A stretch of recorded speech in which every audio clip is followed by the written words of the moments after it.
Salamat. Magandang hapon po sa ating lahat.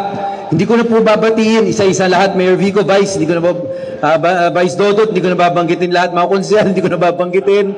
Kap, sa lahat po ng kasama. Alam niyo po, ngayon hapon, ito yung pangalawa na pinuntahan po namin na oath-taking.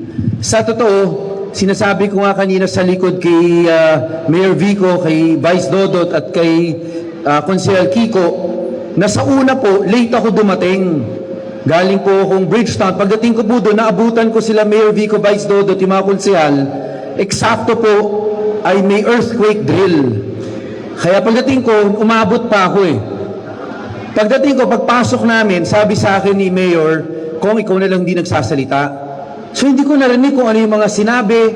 Bilang tinawag na ako, sa totoo, sabi ko kung ano-ano sinabi ko doon. Pero ngayon, medyo nakagather na ako ng thoughts. Una po, sa lahat po ng ating mag-take ng oath ngayon hapon, good luck po at congratulations sa inyo. Sa totoo po, medyo matagal na rin po ako chairperson ng Basic Education ng Kongreso. Sa totoo po, yung iba-ibang issue po ng mga paaralan, talagang medyo pinapakialaman ko na talaga. Bibigyan ko po kayo ng isang halimbawa. Every day po, Tuesday to Friday lang pala, meron si Mayor Vico, si Vice Dodot, na tinatawag na Oplan Kaayusan.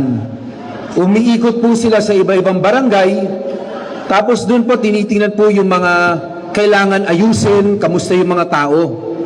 Yung about 2 o 3 weeks ago, doon po kami sa Buting. Doon kami sa may malapit sa Pasig River. Una po akong dumating.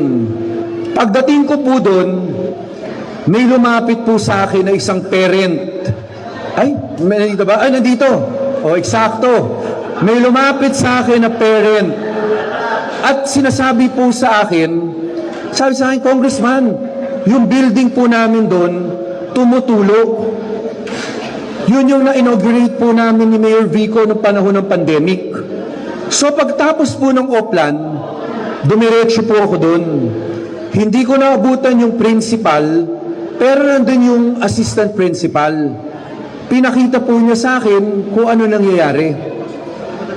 Sa totoo po, hindi lang po ako chairman ng education, co-chairperson rin po ako ng EDCOM 2. So yung mga issue na ganito, tinatakil po namin.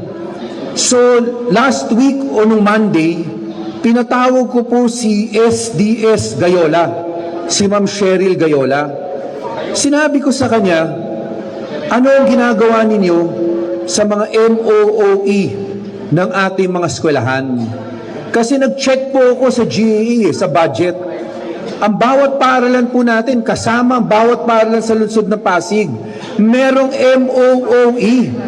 May panggastos po sa mga repairs, sa mga bagay po na kailangan mangyari. Tinuro po sa akin ni Assistant Principal na yung tubig raw po doon sa 4th floor, hindi raw kasi maabot.